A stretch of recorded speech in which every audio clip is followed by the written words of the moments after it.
Welcome to the Marvel Cinematic University podcast. I'm your host, Anthony Canton III, and we are back off of a little break. And we are here to discuss the Disney Plus series, Star Wars, The Acolyte.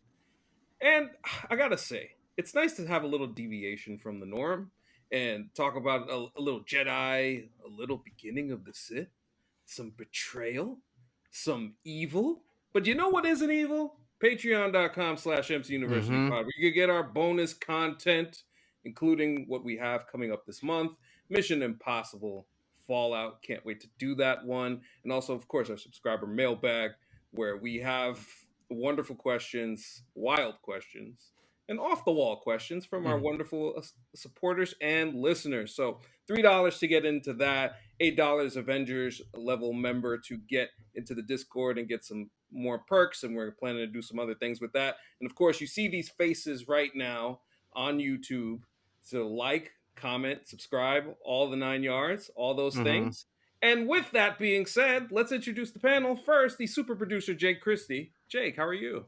I'm doing well. I'm excited to be talking about Star Wars as well. Because, I think we got together on the show about Marvel, but we're just big dorks. And there's certain things that dorks like, and dorks like Star Wars. Yes, yes, yes. And our guest for this evening, friend of the show, our pal, our nerdalist, Hunter Radesi. Hunter, who's a nerd scribe, does all the nerd things. Welcome back, brother. How you doing?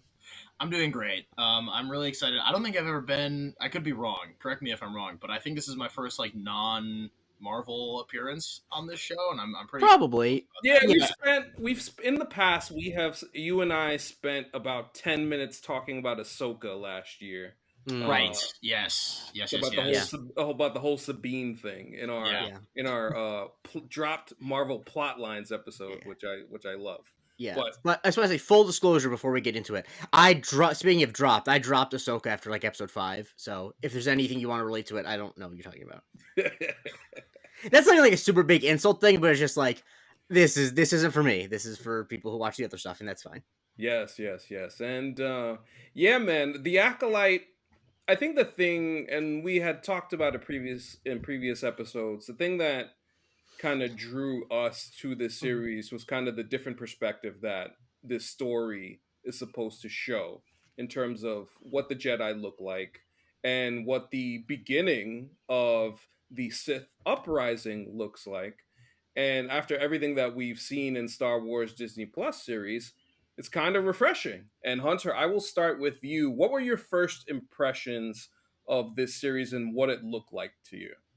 I'm really into it, to be honest.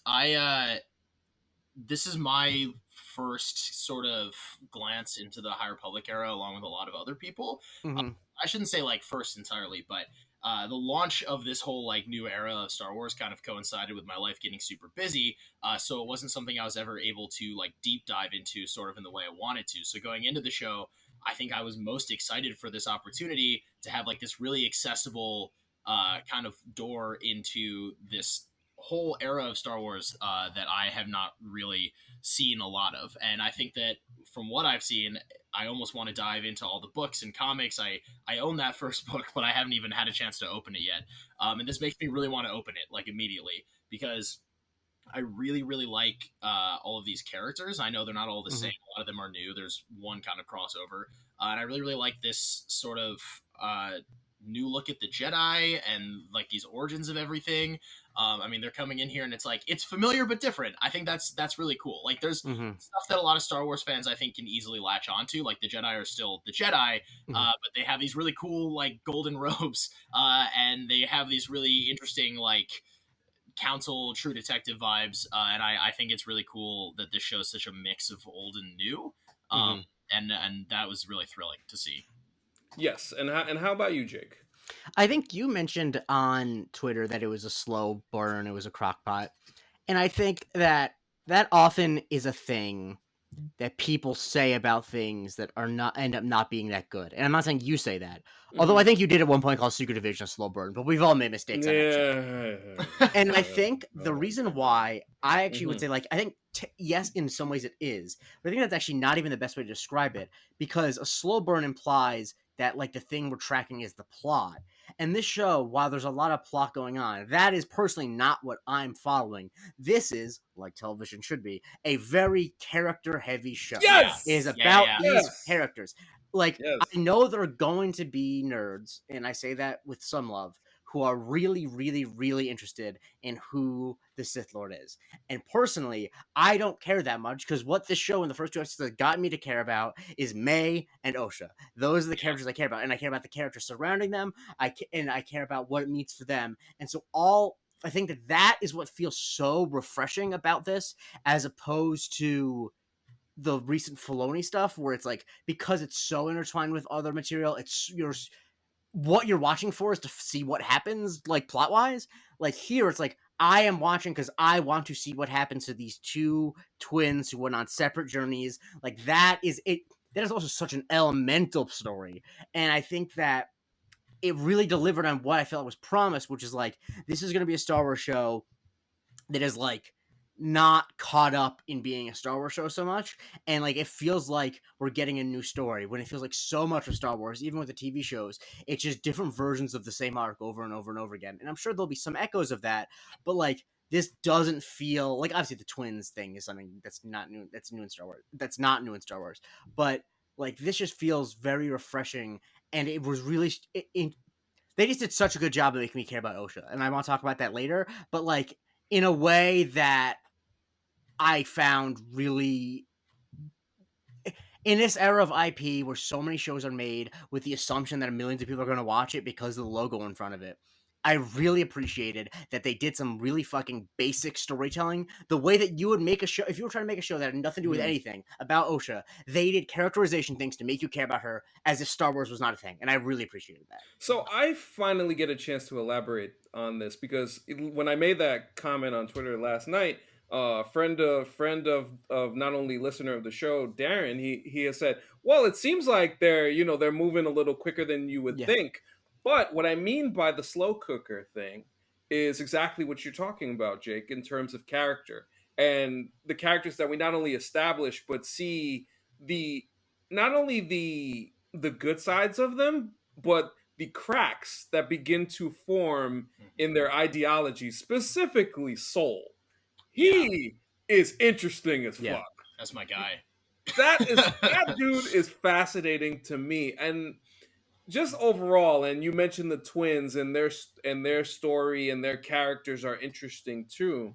I think the thing that is so important when you're talking about these shows and trying to establish them, that people tend to miss, because people want to see lightsabers, they want to see fights, they want to see the martial arts that they added into the series. That was fun too. But I think more importantly than anything else, as you said, Jake, is to get us to care. And I am very much sold on the idea of Jedi Knights who are, honestly, at this point in the way that this series looks, they're comfortable.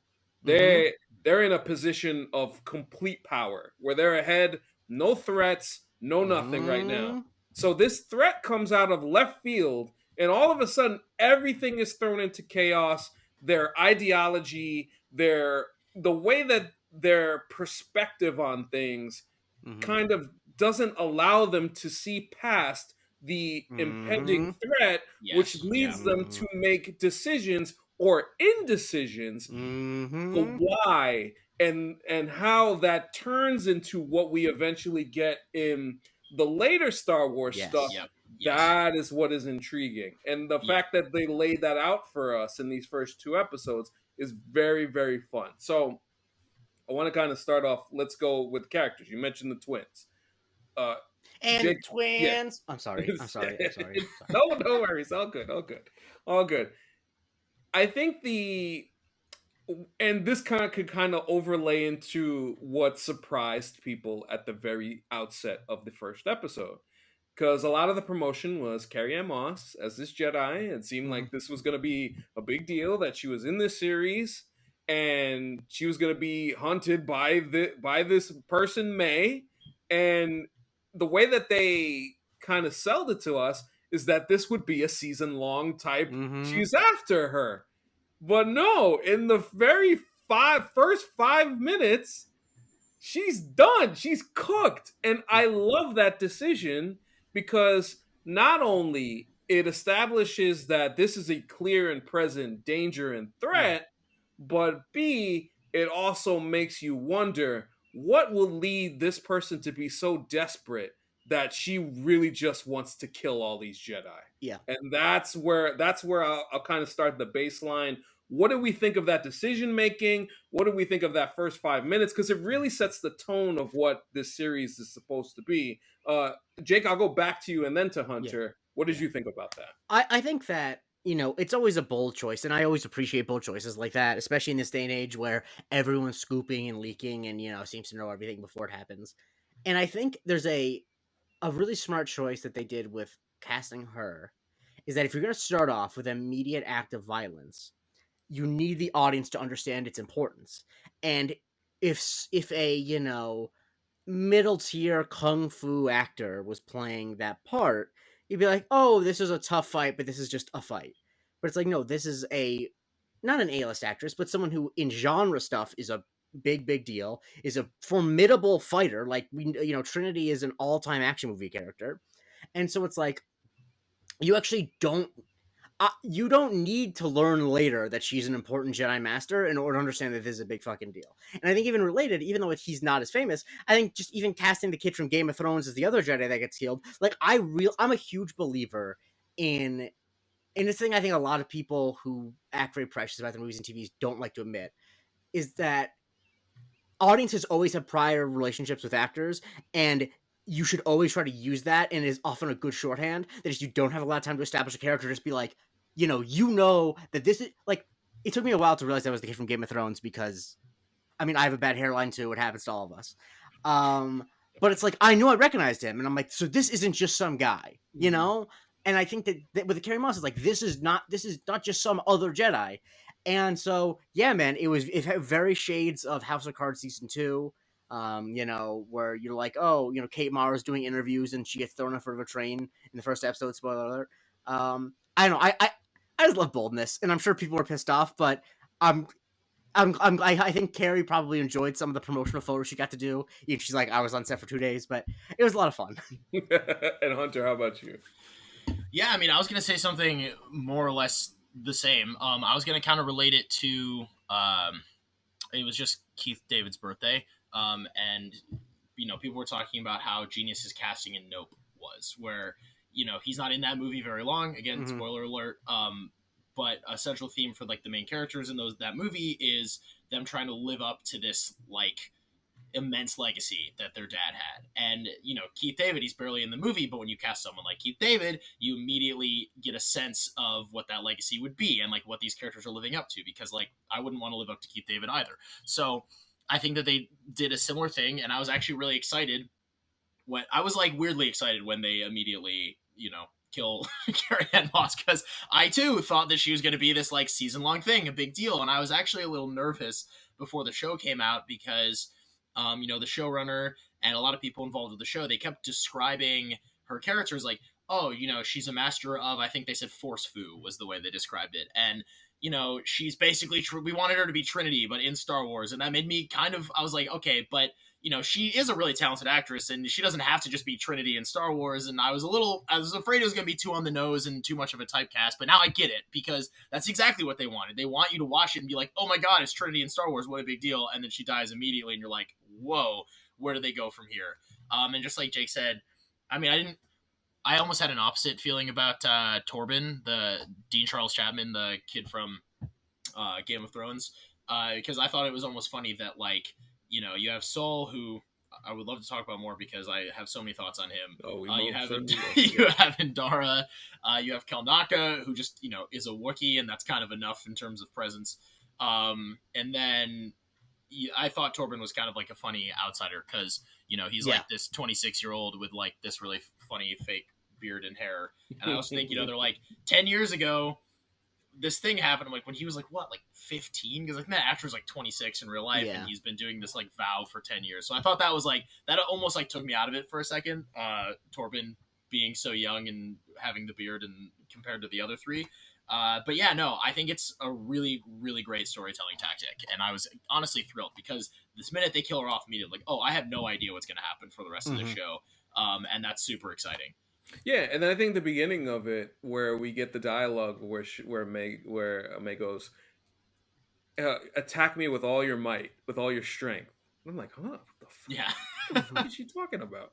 It's like just something that throws you a little off, Hmm. and I think you kind of see in that fight, you do see the the plight of the Jedi, as the rules say that, Hmm. hey, you can't fight unless somebody fights you, and it's about protecting folks and stuff like that. And then eventually she takes her eye off the ball and trying to protect somebody, and just that whole thing of it was very well done, very well done. So it sets a perfect tone for what the series is.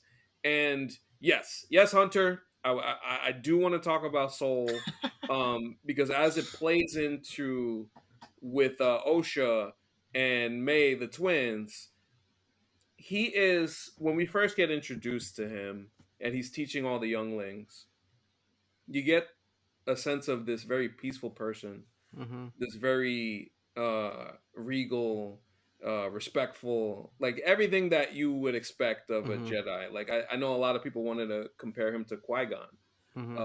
Mm. after watching the episode last night, but I think, to me, in seeing how things kind of play out for him as he's having this conversation, the conversations throughout with Vernestra, and those back and forths got more interesting Hmm. as the episodes both moved on. Hunter, I wanted to ask you this about Soul. What is like the one thing that you took away from the first two episodes with him from a character perspective that you Mm. found the most interesting about him? Oh, what a great question. Yeah, so you just said that you feel like a lot of people have compared him to Qui Gon, and I can see that. Like, I can see why people would think that. But in my own personal opinion, I really saw way more shades of Obi Wan than I Mm, did Qui Gon. Hmm. And I'll say that because I think that his internal struggle is more or less the same thing that Obi Wan is going through in the prequels and through Hmm. the Clone Wars TV show. Um, up until the original movies when he's Ben Kenobi. Um, and that relates right back to what I was saying with this show feeling like it's a lot of familiar Star Wars things with like a really cool, fresh coding. Um, and the same thing Jake said, like there's things from Star Wars that are essential things that are going to kind of like come back. And I think that you look at Obi-Wan, right? And like, I think a big reason why Obi-Wan is a huge fan favorite character, and one of the Hmm. reasons he's one of my favorite characters, is because Obi-Wan is someone who wants to present as being this like I follow the rules and there's a Hmm. code and I like if you do this, you always Hmm. got to have your lightsaber and you can't have attachments. Hmm. hmm But hmm Obi-Wan is like full of BS because he's doing all of these things, right? Like Yeah. he loses his lightsaber sometimes. He loves Anakin like a brother. He says it to himself. To Anakin, in that you watch the Clone Wars, like there's a love of his life. Like he falls in love, and he has all these struggles, and that's what makes him such a compelling character is because he keeps telling himself he's this thing that he's not for the sake of an identity he feels like Hmm. he's supposed to have. And that's what makes him, kind of this perfect mentor to Anakin if he was older. Yeah. That's like the big tragedy of Obi-Wan's life, I think, is that he is thrust with this massive responsibility when he is far too young to be handling this responsibility. And that's the reason that everything kind of goes to shit, Hmm. in my opinion. But I look at Soul and I'm like, Soul is Obi-Wan in that very same situation. I mean, you look at everything they say about Osha. They have this like they're throwing in shades of Anakin, they're throwing in Hmm. shades of Rey and Kylo. There's like a dyad situation going on. Light and dark, yin and yang. Um, they have all of these same things going on. Soul is dealing with all of these same things 100 years prior. Only the difference is that he's older, he's wiser, he's Yeah. experienced a little bit more. So I think what makes him super interesting is he's experiencing all of these same things that we've seen a Jedi with a similar personality experience. Only he's got the age and experience to handle it in a different way, Hmm. and maybe with a little bit more grace. And I'm really excited to see how the show plays with that. I think that's one of the things that makes him a favorite character of mine, and one of the reasons I'm going to be watching him so closely Hmm. for the rest of the show because I'm thrilled to see how he handles this classic Star Wars predicament. Plus he's just incredibly likable. So Yeah. I think the thing about him, which I really appreciate, is because I'm someone who I really do like Star Wars a lot, but the more people like get into like the specific rules of the Jedi, like my read on Star Wars always was that the Jedi were fundamentally flawed because they deny so much of their humanity. And Mhm. whenever I meet Star Wars fans who are like, no, that actually makes them good, I'm like, then you and I don't enjoy Star Wars for the same reason.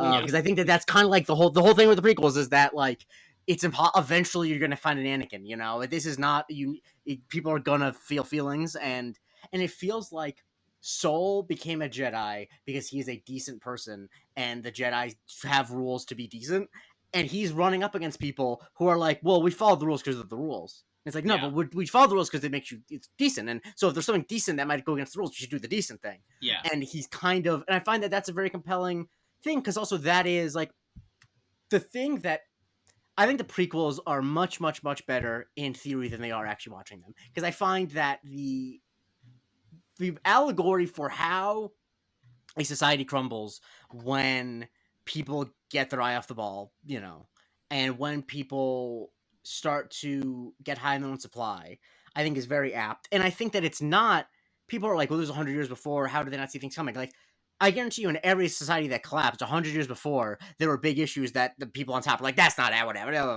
Yeah. And so, like, I like that you're seeing the same fundamental problems where it's like, you know, he's like, I know this person. I have a personal relationship with her. I don't think she's capable of this. Let me try to handle this compassionately. And they're like, well, no, that's not. What are you talking about? We have rules. And it's like, well, that's kind of a recipe to get taken advantage of. And like, I love the bit at the end where, you know, he's talking to I forget her name, the green lady, Vernestra? Vernestra, Yeah. talking to her, and he's like, we got to act on this, and she's like, let's hold a committee meeting, and it's like, yeah, That was man, great. That was like great. it's Yeah. very. I His like it. facial expressions Yes. are tremendous. And I think the allegory is incredibly on the nose, but I think it has to be because if after the prequels people are still like the Jedi Order all good, I'm like, you got to be really on the nose explaining why it's bad at responding to the Sith. Exactly. The fun, like, if there's one thing, I mean, the same people who, you know, maybe misunderstand these things want to keep pushing, like, whoa, well, George Lucas said, well, George Lucas said. If there's one fundamental thing George Lucas has been saying with Star Wars since the very, very beginning, Yes. it's that extremes are bad in either Yes. direction. And that's why this cycle keeps happening in this galaxy far, far away, is because every time a group comes into power, they fall too far into one side of the extreme. And that people aren't like that. Life is not like that. Society is not like that. It can't run that way. Like, there's a nuance to it. People are complicated. Living beings are complicated.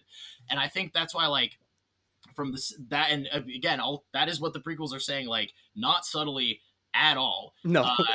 Is that the Jedi suck. Like, the Jedi Council is not great. Like, in theory, yeah, the Jedi are good, but they go too far in one direction. This is not new. This is not, like, this is very basic Star Wars. I don't understand people who don't understand that. Like, I feel like it's screaming at you. There's a reason why they're writing it that way. Yeah, Yeah. exactly. And, It's also like, it's just like George Lucas's politics are, for a man as rich as he is, has incredibly far left politics. So it's not surprising at all that he's like, yeah, like fascist tendencies can rise up when, you know, the elites dominate political class too much. Like, that's kind of really obvious. And this is why the second that Jackie is like, you know, you look at holograms of your old Padawan a lot, and that's going to give you emotions, and emotions are bad. And he's like, you are learning the wrong lesson from this. Yeah. Like, I'm going to love this guy because he gets it. He gets it, which is great.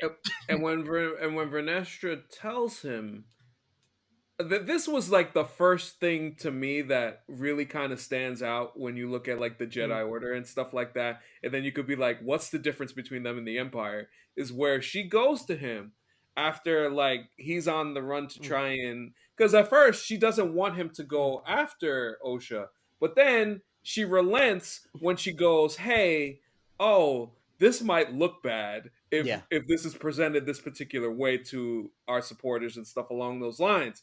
So the optics of the situation play into something that for a Jedi, that should not be the case. This shit should not be about optics. So that's where, like, when you see that when you talk about the circle coming back around and everything along those lines, this is where the idea of this show I see already coming into formation. So it allows us to see how this continues to play out.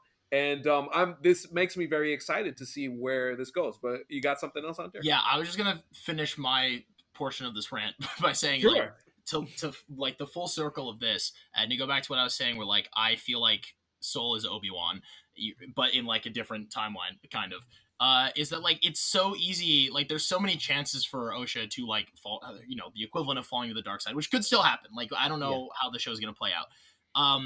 But my favorite soul moment from the first two episodes is when, oh god, this is so good. Okay, when Osha is standing there and she's looking at him and she says, "I didn't do it," Mm-hmm. and he looks at her and he says, "I believe you," and I love that because first of all, that's the one thing that Obi-Wan needed to say and never said to Anakin, Yeah. which is like another huge reason why Anakin fell to the dark side, right? And it goes back to Soul like being that older version maybe of Obi-Wan.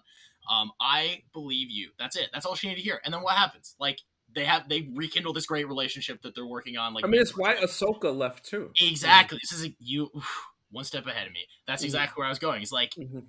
also all Anakin needed to say to Ahsoka was, "I believe you," and that didn't happen because everyone keeps going to this like stupid extremist code instead of just looking like human to human and being like, "Wow, emotions are great." And I love that this show is like tackling that head on in the way that they're doing it. And that's all I Yeah. have to say about Soul. Yes. So Jake, Yes. let's talk about the twins. Mm-hmm. You started off this by saying like how much they had you gravitate to Mm-hmm. them in terms of character. Yes.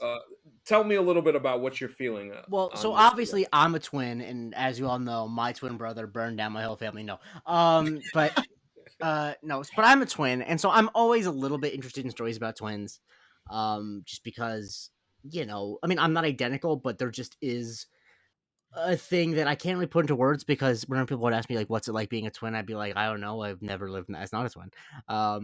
And so I think that like a thing I really latched onto is the I don't know, like I almost would feel bad saying this because I do also have an older brother, but like the emotion she has when she realizes that her twin is still alive feels more visceral than it would be if it's like, oh, my older sister or my younger sister's still alive. Like it is, there's a way that even as a fraternal twin, a twin feels like an inextricable part of you because you have quite literally no consciousness without them being there, and your early memories are exclusively based on them being at your hip. And so their relationship is extremely interesting to me for that reason. And I think that like the psychology of twins is a thing that I'm fascinated by. It comes up in therapy a lot. It's just a thing that is interesting to me. And I think that the thing that I find very interesting about this dynamic is specifically the way May plays into it, in that the easy way to do this is that May is an evil twin. And clearly, May has darkness in her and is capable of bad things. But like it's very notable to me that she is not walking around like a Sith Lord determined to, be cold and icy and this, that, or the other. This feels like out of desperation. Exactly. She feels like someone who has is done morally bad things and is trying to make her way and does not have the same, codes and the same ethics as Osha, but like the similarity she has, like even the simple moment where she doesn't kill the bartender because he's got his little kid right there, like that's like an easy like TV save the cat writing type thing. But it's like this person clearly is not immoral, and I find that immoral characters to me are like pretty not that interesting if they're the centerpiece, because like okay, they don't care about right and wrong. I can't relate. So clearly she has some relationship to right and wrong, and clearly she has some a great attachment to Osha. I think it's very interesting that they both don't know that the other one's alive. Yeah. And so, like, I don't know where she ends up, but she is interesting to me because she's not so unsure of herself that it's obvious that she's going to end up good, and she's not so distraught that it's obvious she's going to end up bad. And like in Star Wars, which I think when it's at its worst is exclusively acting in binaries and acting like change is not possible. Like the fact that I don't really know where either of them is going to go and how they're going to come to each other. What like this show could just as easily end with Osha and May having a big hug on a beach together, or the one killing the other, and I wouldn't be surprised. And that's exciting. Hunter, what do you think of that? What Jake just said. Yeah, I don't have a twin, so I didn't. I didn't see it that way. I do have a sibling though, and I understand what it is to like love a sibling very deeply, and I understand the difference in like the love you hold for a sibling than you would. I guess what I'm getting at is I'm interested in this in like that dyad perspective that they kind Mm-hmm. of introduced in the sequel trilogy of this idea of these two characters sort of equally powerful or equally invested in the Force, but on kind of opposite sides of it. Um, but I think that in the sequel trilogy, a problem I had with that was it was a really intriguing concept, but I Mm-hmm. felt like it often felt sort of disjointed or a little bit Mm-hmm. muddled by like will they won't they romance. Where I was like, Mm-hmm. but that kind of like overcomplicates this very not simple, but you know this yin yang idea. And I'm interested in that like when you take away that will they won't they romance. This is no hate towards Raylos, please no one come after me. But like when you take that away, and it's a different kind of love and a different kind of affection where it's that like deep rooted sibling love for each other, and then you have them and they're like complete total perfect mirrors of each other where Mm-hmm. they both experience the same tragedy. I too thought it was really interesting. I did not think that they would go with like May also not knowing that Osha was Yeah. alive. I think that that makes it even more interesting because they essentially had the exact same trauma and the Mm-hmm. exact same experience as literal twins, but then they were both kind of adopted by opposite sides of the Force and Mm-hmm. taught to, you know, therapize or taught to experience that trauma in completely opposite ways. Mm-hmm. Yeah. And I think that that is very interesting, and it excites me to see how they're going to play with that in a way that seems a little less muddied than what the sequel trilogy was trying to do. Mm-hmm. And you know, there's a lot of room to experiment with this and kind of like tell this story in a way that could end up being very very satisfying. And Mm-hmm. like Jake said, I'm curious to see, you know, if it ends with them hugging or if it ends with an equivalent of the Anakin Obi-Wan lightsaber duel or something. I don't know, Mm-hmm. but it'll be interesting. Or if it ends up with them joining forces. That's the that's the thing that I was kind of thinking about as the second episode ended, because if you look at some of the conversations that took place, Mm-hmm. it seemed like Osha was one of the reasons why she left. She left of her own accord, but also they didn't deem her fit to be a part of the Jedi anyway. So bringing her now um to Mm-hmm. to the Jedi, I'm assuming at some point, because these shows are about grand conversations about what's right and what's wrong and all of Mm-hmm. those things, especially with the way that Vernestra and her, just kind of the way that she does stuff, intrigued me already, because there is that, I'm kind of too cool for school Yeah. in terms of like, this is how this is gonna go, and I'm above it all, Mm-hmm. and we're above it all. So what does that mean for somebody who has a little bit of gray in them, Mm-hmm. especially with the way that Soul kind of went back and forth with her towards the Yeah. end? So what does that mean for Osha? As will she be pushed? Mm-hmm. Will the familial bond to save her twin, that emotion, and the Jedi pushing Yeah. her further, will it lead to another? Will she perhaps become the acolyte Mm-hmm. that old helmet dude was talking about? So Yeah.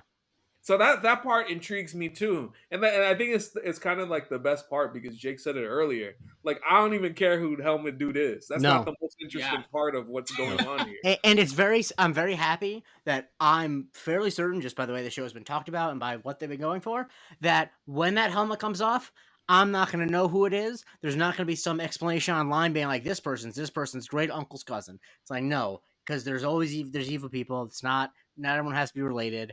Palpatine didn't have to return. And if the Raylo shippers want to come after someone, they can come after me. He's a genocidist. She's our hero. They shouldn't be kissing.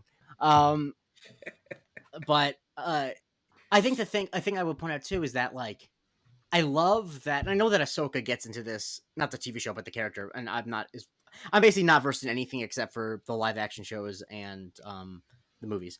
But I like the idea that it's clear that the reason she was like asked to leave or kind of left on her own accord the Jedi Order, it's not because she was secretly evil, which like that's the easy thing to be like, well, we saw darkness in her. It's like she didn't conform, but like I actually have no doubt in my mind that she's good. Like, she's a very good person. And so it's like, what does it say? But what does it say about the Jedi that someone who is fundamentally good, who's fundamentally capable, isn't material for them? Like, what does that say about how good of a system could it be if she's capable and good and could do what she needs to do, but because she's not as orthodox as you are, she's not like. I think that also is a really big indictment of the Jedi, because she seems like she'd be a great addition to the Jedi. She's certainly more capable than freaking Yord, who's using his lightsaber like my fucking iPhone light. Yo, Yord is he's a Why funny does dude. Yord look like he is? He looks like he is on the stretched out on the quad on a brochure for a liberal arts college. That's his whole look. He does. Him, Yours got and a whole again, following already. The Yord Horde. Oh, the Yord Horde. Yeah, I saw Maggie was posting about him. yeah, salute It's to a whole Maggie. thing. There's a vanity to him Mm-hmm. that is so apparent that it's like, wait a minute. There's a little. Are you really like a Jedi dude?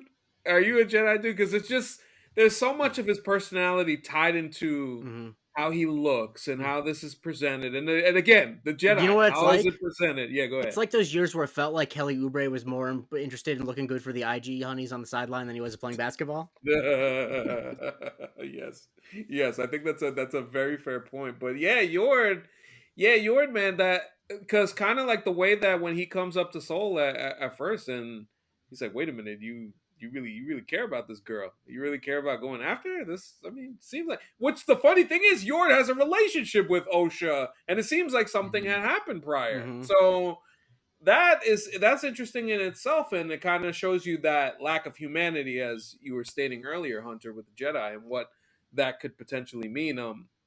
Yeah, I gotta admit, I'm digging the show. I'm digging the vibe so far. It's a nice look into the past, which is something that we haven't gotten an opportunity to see, and then going so far back that you're so far removed from any Skywalker or any of this other stuff that you kind of get a look at not only the Mm-hmm. people but the force Yeah. and what that means for force users. Like I love the fact that Soul wasn't even trying to bring out the lightsaber. He was No. just the force was just so strong within him. Now what happens when his emotions get tested is going to be the more Mm-hmm. interesting part Yeah. of the series as it goes, especially when he has to take on old boy at some point. Hunter, I wanted to ask you. So obviously, at the end of episode 2, we have all these conversations. Obviously, Soul, Vernestra, and all that stuff. We got to see somebody that you were excited to see. We got to see old Wookiee Jedi Naka, at the baby. end of the episode. How excited were you to see this Wookiee, and what do you think we will get from this Wookiee going forward? I was so thrilled. I was a little nervous because we were most of the way through episode 2, and I was like, Yeah. we have not yet seen a Wookiee. We have not yet seen a Wookiee use the Force or just do Wookiee things. And I'm a big fan of Wookiees. I'm a big fan of Gungi. I was a huge Gungi stan. I think my Star Wars Celebration, I went to one of the animated panels and like they showed a clip of Gungi in like the Bad Batch season 2 trailer, and I started this like chant and a bunch of people joined in. So like, love Wookiees. Yeah, and he showed up and I was hype, and I think that honestly he could turn out to be a bad guy and I would still be like, let's hear him out. I think this is the one reason where I'm like, I almost understand Raylos and stuff. I'm like, Kelnaka is the closest thing I got. Wookiee Jedi, you give a Jedi a Wookiee the Force and a lightsaber and have him like scaring off intruders and running around and being silly, and I'll be like, listen man, you could reveal that he's straight up a bad guy and I'd be like, I don't care, he should give him his own show. He should be on everything. He should be on every piece of marketing. I have no idea what to expect. I know some of the trailers show him fighting people we perceive currently to be good guys. We don't know Mm-hmm. why. We don't know who's on what side of that fight. We don't know what these 4 Jedi that May is trying to kill, what they did. Torben seems to indicate that it might have actually been bad because he was feeling pretty guilty about it. Yes. Um, He pulled that. You know, the one guy who was on like trial and he said, "I've now drank poison." He did one of those. he did. Yeah, exactly. So I have no idea what Kelnaka did, but I know he's rad. I was rad as hell, and I know I want more of him. That's Can I it. ask a very me question? Do you think in like 2005, when Jonas Utama was playing basketball at Penn State, he was like, at some point, I'm going to make a career just playing Wookiees?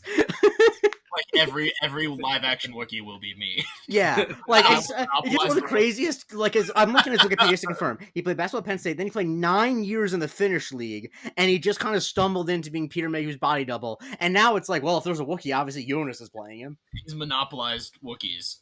I never. And to him, we salute. We salute. You know what I say? Nice work if you can get it.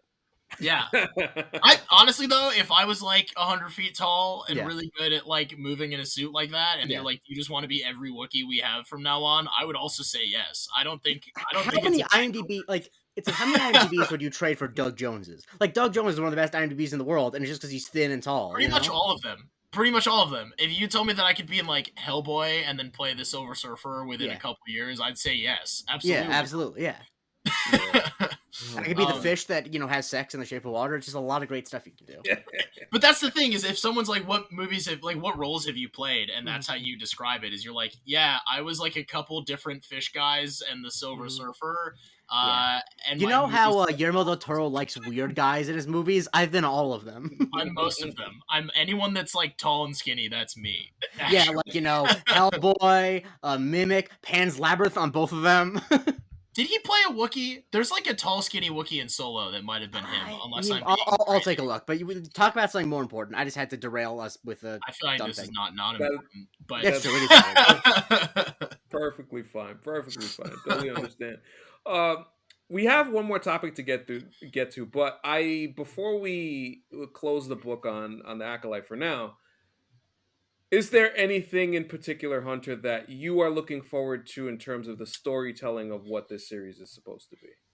I feel like I mean, you can probably tell by how excited I was. Like, I think we kind of got to most of it, and I think really just to kind of wrap up all the thoughts I've been saying is I think it's really cool that maybe people who've been turned off by Star Wars in the past by how, like Jake said, I honestly, like the past couple years have turned me in this direction, how like Filoni show it's gotten, where everything is connected to something and it feels really hard to jump in, and it's like, yeah, you can see the themes, but the themes get kind of muddled by like who's related to who and how this connects to what.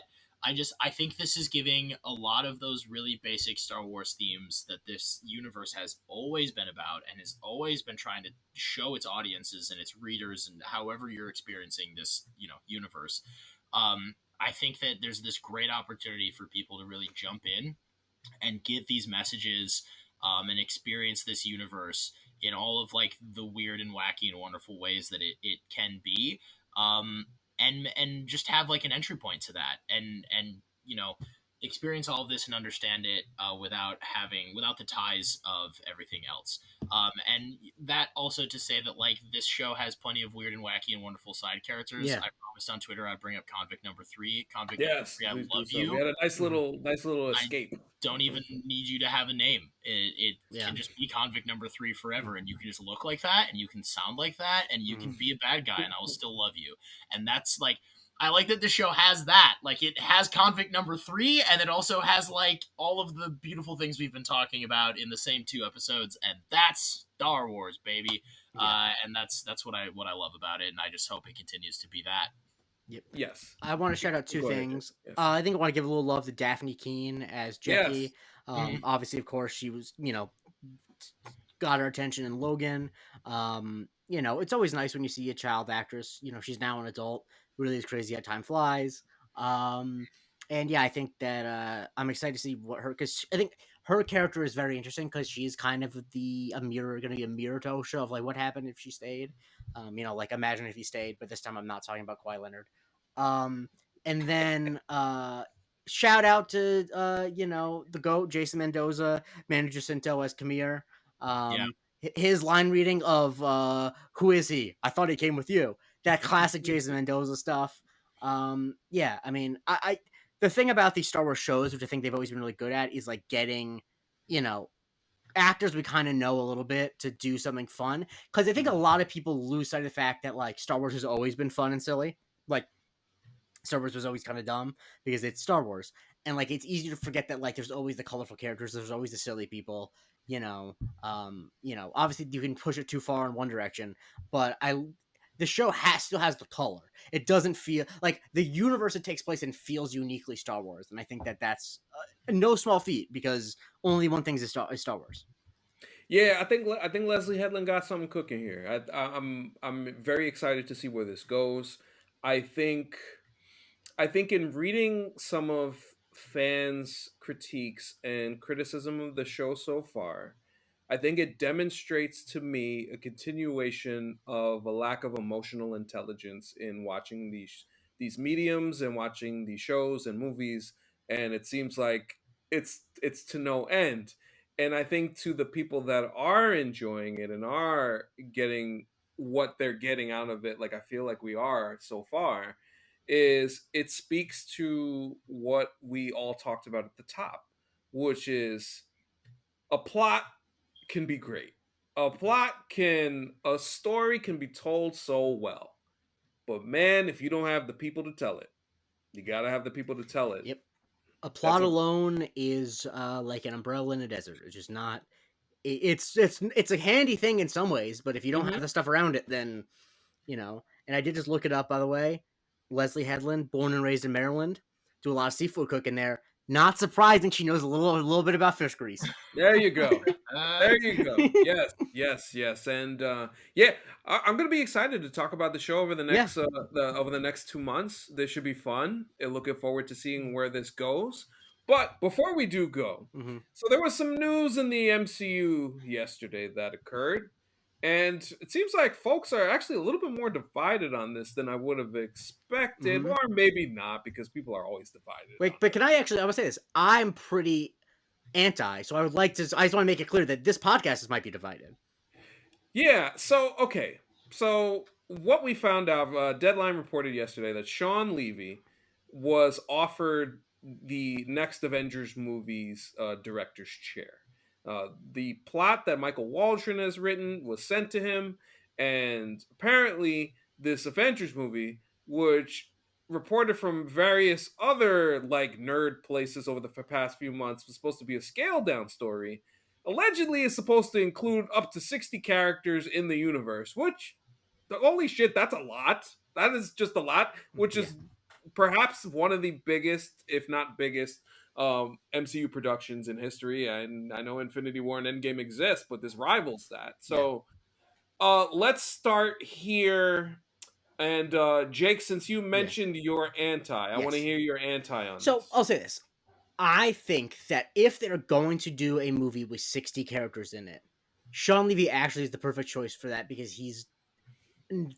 he will deliver it on time and with no drama, and that is the best you can do with that. You're not going to make a stylistically interesting movie with 60 characters in it. I'm sorry, it's just not going to happen. Like, that's what the Russo brothers are really good at. The Russo brothers don't have a distinct style. They came from TV. They were really fucking good at running a set with no drama, with getting everyone on time, making their days, etc., etc. I just am a little bit disappointed, even as someone who is like a noted defender of Free Guy. So he's made a movie I think is really, really good. I really like that movie. And I know a Mm-hmm. lot of people hate it, but that's a movie I genuinely really like. But I just am like, I wanted a little bit more for this one, especially because like we know that Secret Wars is coming. And like there was a chance to do something different than just trying to run back Infinity War. And so like the idea that they're doing that by getting like a no style director to just kind of manage it, and like it feels sort of like a Kevin Feige directed thing, which I always am afraid of. It's like I don't know. I just wish that like I don't expect a like serious capital R real director is not going to direct an Avengers movie just because it will take too long and they're only going to put so much of their stamp on it. But I'm like there is a big difference between Sean Levy and like Jordan Peele, and there's a range between there. Like Sean Levy is really on like the far end of like what directors have no discernible style whatsoever, and he's there. And listen, he's made movies I like. I'm sure I'm gonna like Deadpool and Wolverine, but like I don't know. I feel like generic is not what the MCU should be going for now. If it feels Not like that's kind of what's gotten him in trouble, and so I'm a little hesitant. And I'm less hesitant with like him actually doing it than I am with like, oh, really? That's what you want? Like that's what you think the answer is? I have thoughts on that. I will get to that in a second, but I want to hear from Hunter first. Yeah, I wish I could like take the other side and make this maybe like a more interesting, you know, like Skip Bayless, Shannon Sharp scenario, but it's not. Mhm. I also am just kind of like meh on it. I I feel really similar to Jake. Like I think the words that came to my mind when I saw were just sort of like, yeah, he's someone who can like corral it. That's the word I kept thinking. It was like, yeah, he can corral the production. He can make it happen. He does. I don't think he's like a bad director, but like Jake No. said, he's very much like a system director. I think that he's really good at making big studio movies. He's a very very safe choice. And it kind of feels like one of those where like they know whatever they want this movie to be. They can't get, like Jake said, the capital R real director to come in and Mhm. do it because he's not going to have as much creative control as he wants. And I'm someone who, historically is very like defending the MCU against the there's no Yeah. creative. Mhm. I don't think that people come in and they're given no creative control, No. but I also understand why someone like Jordan Peele is probably not going to come in and do a movie there. Like I understand why. Um, and yeah, I don't know. It just feels like a very like safe, like white bread choice, Hmm. and that was like a little disappointing because I was looking forward to something interesting. I think that I'm a big defender of Phase Four. I know a lot of people have their thoughts and complaints on it. I was really into how weird Hmm. and wacky and different it got, and how some of those Right. projects really were pretty like creator led. And I was kind of hoping we would get Avengers movies along those lines. Even if somehow some way they managed to fit 60 characters in it and still make it at least like different than the Avengers movies we've seen, like that would have been something. But I to be clear, I'm willing to give anyone anything a chance. Like Hmm. I would still go see the movie. Like I'm not gonna say it's definitely gonna be trash. Like I don't know, they could come out with something Mhm. that's super cool and unique, and Sean Levy could do something that I would never expect him to do as a director. Like Hmm. you never know. I don't know what Yeah. they've got cooking, but I didn't uh, think Free Guy was going to be good. right.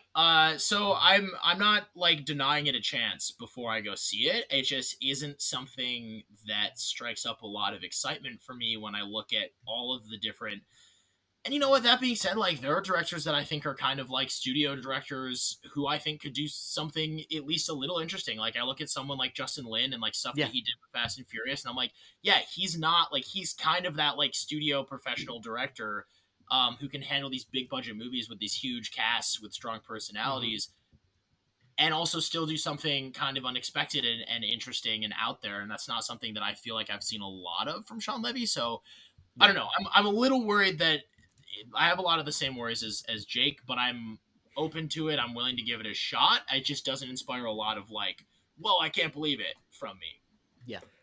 I will just say this. I think the thing that concerns me more about this than Sean Levy itself is the direction of the story. And when I heard 60 characters, I said, huh, if you're going to do Secret Wars, I don't know, maybe give the Avengers movie preceding it a chance for us to get to know the new Avengers, Hmm. know the new team, smaller story, smaller villains, make it feel a little homely like Avengers 2012 was. Hmm.